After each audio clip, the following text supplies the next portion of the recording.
¿Cómo están? En esta ocasión veremos un programa correspondiente a la asignatura de Historia primer grado. Sean bienvenidas y bienvenidos a la programación de Aprende en Casa. Desde su casa ustedes pueden acercarse a los contenidos de las asignaturas y áreas de primer grado. Estos programas les ayudará en su crecimiento personal, así como para cuando regresen a sus escuelas una vez que superemos esta contingencia.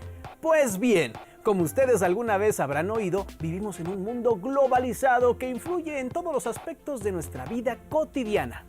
Mucha gente habla de globalización, pero ¿qué es esto? ¿A qué nos referimos cuando hablamos de globalización? ¿Qué efecto tiene en nosotros? Les invitamos a ver el siguiente segmento para darnos una idea de qué es globalización, cuáles son sus características y de qué manera influye en nuestra vida.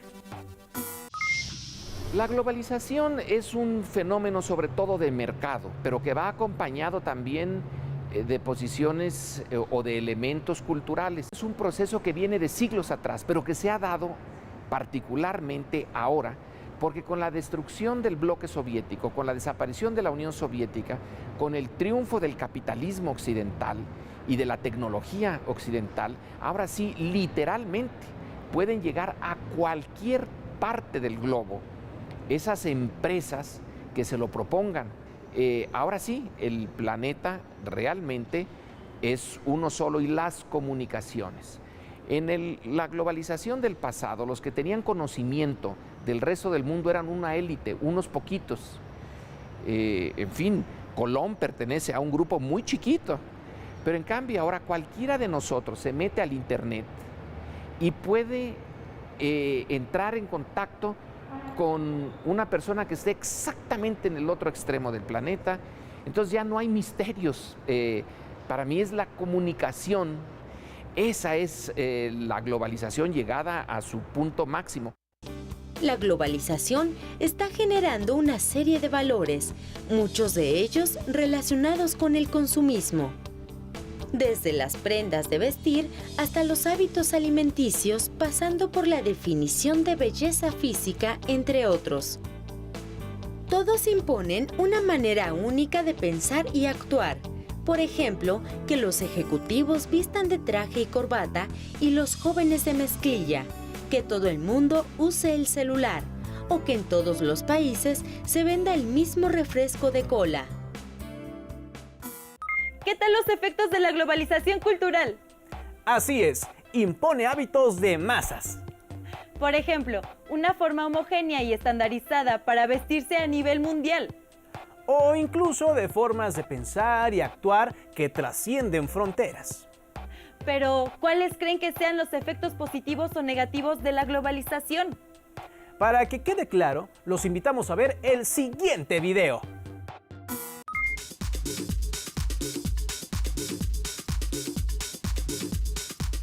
Los rostros de la globalización son diversos y extremos.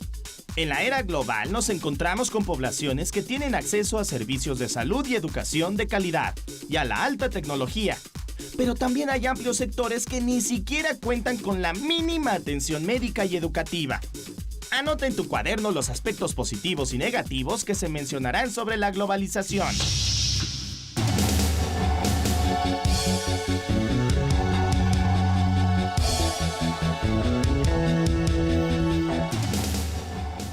Tiene también unas cosas positivas y es la liberación, en cierto sentido, del espíritu, de la imaginación.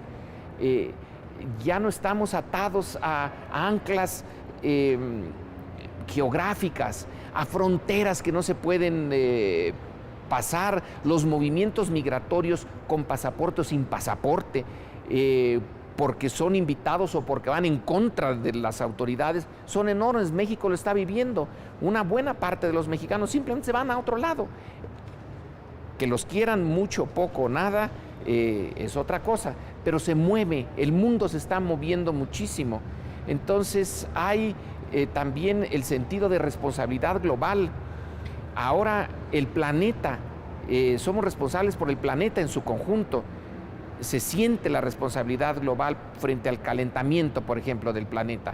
Todos somos responsables, pero claro, hay unos más que otros, los que concentran los recursos, los que concentran los bienes y servicios del planeta.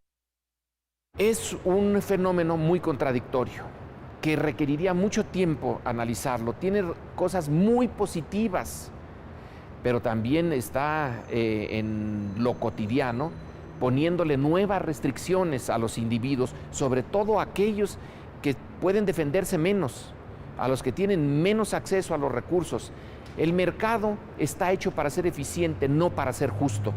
La justicia no tiene nada que ver con el mercado y la globalización tiene al mercado en el centro. Entonces nosotros tenemos que poner el sentido de la justicia en contra de las tendencias de la globalización.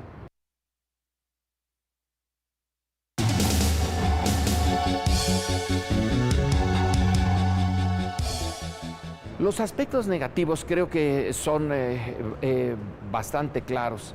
Es la concentración del poder económico y del poder político en muy pocas manos. Es una élite global la que domina el mundo ahora. No es nacional, es estrictamente global.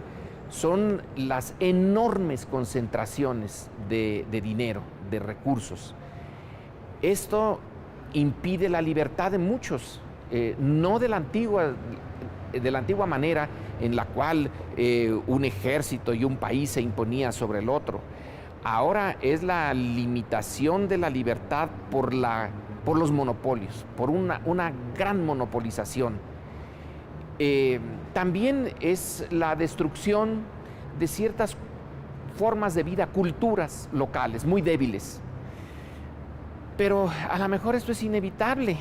No estoy muy seguro. Lo que sí es evitable es la concentración de recursos, que es antidemocrática y que está dividiendo al mundo en una vasta, enorme masa de consumidores y trabajadores, luego una élite intermedia de técnicos y directores y un grupo pequeñito que basta leer revistas como Fortune o Forbes y entonces encontrar personas o familias que tienen, y una está en México, 40 y tantos mil millones de dólares como fortuna personal, mientras en el otro extremo están los mexicanos que viven con $1 o $2 al día. Ese es uno de los efectos de la globalización, la destrucción de culturas indefensas. De acuerdo con lo anterior, ¿creen que la globalización ha sido positiva o negativa para los habitantes del mundo? Como vimos, hay efectos positivos y negativos de la globalización. Dentro de los positivos podemos mencionar la difusión instantánea de las comunicaciones a nivel mundial, el aumento de la movilidad internacional y la formación de una conciencia ecológica global. Dentro de los negativos debemos mencionar la concentración del poder y la riqueza, así como los millones de excluidos y marginados de gran parte de los beneficios de la globalización. Otra cosa que es muy importante tomar en cuenta es el riesgo de desaparecer, que enfrentan muchas culturas locales ante la cultura de masas de la globalización. Pero veamos el siguiente video a modo de ejemplo sobre los efectos de la globalización a partir de un caso en particular: las relaciones de México y los Estados Unidos. La pregunta que debe respondernos es: ¿cómo se ha adaptado la cultura de los migrantes mexicanos en los Estados Unidos? ¡Vamos a verlo! En la frontera entre México y Estados Unidos hay muros, vallas, estructuras de acero, ríos, vigas y otros obstáculos naturales o construidos por el ser humano que limitan el libre tránsito entre ambas naciones. Sin embargo, la cultura logra traspasar las fronteras sin importar si están protegidas o no. Hay ciudades fronterizas donde se hablan perfectamente bien tanto el idioma inglés como el español, y en ocasiones, cuando las culturas se mezclan, es difícil saber de qué lado de la frontera están. Muchos mexicanos han migrado a Estados Unidos en distintos periodos de los 2 siglos anteriores al actual. A fines del siglo XIX y en las primeras décadas del siglo XX, se dio un flujo importante de migrantes. En ese entonces existían los enganchadores, personas que prometían grandes ganancias a los que buscaban cruzar la frontera. La realidad es que a menudo eran explotados en los campos agrícolas sin poder regresar de inmediato, pues debían pagar la deuda a quienes les patrocinaron el viaje. La violencia de la Revolución Mexicana contribuyó a la salida de mexicanos hacia Estados Unidos a principios del siglo XX. Para remediar la escasez de mano de obra provocada por la Segunda Guerra Mundial, Estados Unidos inició el programa Bracero, mediante el cual contrataba trabajadores mexicanos de manera legal y temporal para trabajar en la agroindustria y los ferrocarriles. Con este programa, entre 1942 y 1964, migraban en promedio 200,000 trabajadores mexicanos al año. La mayoría se concentraba en las ciudades de Texas, California, Arkansas, Arizona y Nuevo México. Al eliminarse el programa Bracero, muchos migrantes se quedaron en Estados Unidos de manera ilícita. A pesar de que ahora existen mayores controles fronterizos, la creciente necesidad de mano de obra en Estados Unidos y la escasez de buenos empleos en México ha provocado que la inmigración ilegal siga creciendo. En 1990 eran 2 millones de mexicanos. Para 2016 fueron 5.4 millones. Los mexicanos que llegaron a Estados Unidos con el programa Bracero son migrantes de primera generación. Sus hijos y nietos, nacidos allá, de segunda y tercera generación, son denominados mexicano-americanos. La mayor parte de estas generaciones viven en Illinois, Indiana, Michigan, Ohio, Nueva York, Texas, Nuevo México, Arizona, California, Colorado, Georgia, Nevada y Washington. A quienes nacieron en territorios estadounidenses que antes pertenecieron a México, se les conoce también como chicanos, que como el resto de los mexicano-americanos, saben poco de su nación de origen y algunos ni siquiera conocen México. La cultura de los mexicanos que viven en Estados Unidos parece contradictoria. Por un lado, recrean la cultura nacional y por otro, intentan adaptarse a la anglosajona. De hecho, no las mezclan. Toman elementos de una y de otra. Al tratar de adaptarse a la nueva cultura, pierden valores culturales de origen, lo cual tampoco permite que adopten por completo los valores culturales de la sociedad que los acoge. Así comenzó la revalorización de la cultura materna, que no han abandonado del todo, pues se esfuerzan en mantener costumbres, idioma, canciones, mitos y leyendas mexicanos. Por ejemplo, en las panaderías mexicanas del este de Los Ángeles se puede encontrar pan de muerto. Y las fiestas de 15 años son muy comunes. El convivir con ambas culturas ocasiona que las personas retomen elementos de una o de otra y los vivan de manera paralela.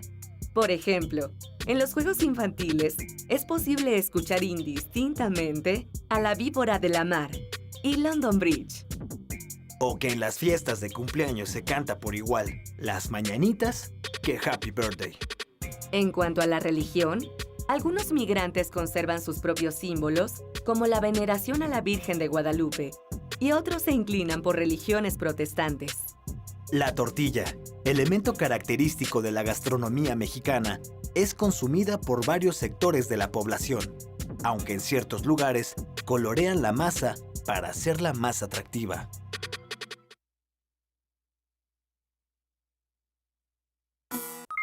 Como vimos, es importante destacar que las personas de origen mexicano que viven en Estados Unidos integran rasgos de ambas culturas en sus formas de vida. Así es, la globalización ha impactado las formas de vida de miles de millones de personas en el mundo entero. Pero no nos podemos ir sin hacer unas preguntas que servirán como ejercicio luego de lo visto en este programa. Por ejemplo, ¿qué efectos tiene la globalización en el lugar donde viven? ¿Qué beneficios y qué efectos negativos tiene? ¿Han cambiado la forma de vestir o de pensar o de actuar de las personas que conocen?